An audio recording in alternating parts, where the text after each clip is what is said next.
Russian aggression against Ukraine moving into a third evening. And even though they are being pounded by missiles and gunfire, outmanned Ukrainian forces have managed to slow Russian advancement into the country and major cities. NATO countries are also responding tonight. Germany sending 1,000 anti-tank weapons and surface-to-air missiles into Ukraine. And the U.S. Secretary of State says an additional $350 million in military assistance has been authorized for the country. The White House, the UK, and the European Union pledged to remove selected Russian banks from global finance messaging systems known as SWIFT. As CBS 17's Anna Rudnicki reports, Ukrainian leaders are calling on soldiers and citizens to stand firm against Russian hostilities.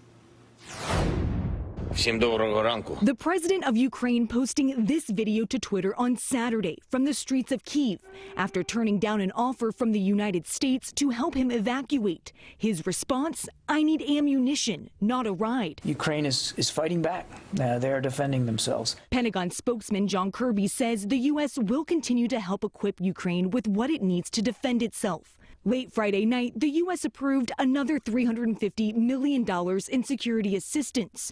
U.S. Secretary of State Antony Blinken said in a statement on Saturday the money would go towards lethal defensive assistance to help Ukraine deal with armored, airborne, and other threats. It is not in our interest to be in a war with Russia. White House Press Secretary Jen Psaki says the U.S. will not send troops inside Ukraine, instead announcing new sanctions on Friday, directly aimed at Russian President Vladimir Putin and his close advisors. This sends a clear message about the strength of the opposition to the actions by President Putin and the direction in his leadership of the Russian military. I don't think Putin will back down at all. But Thomas Graham with the Council on Foreign Relations says the sanctions likely won't be enough to stop Russian troops from advancing. It's not going to have any significant impact on Russia's conduct. Russia's conduct will be determined much more by what happens on the ground in Ukraine. In Washington, Anna Warnicki, CBS 17 News.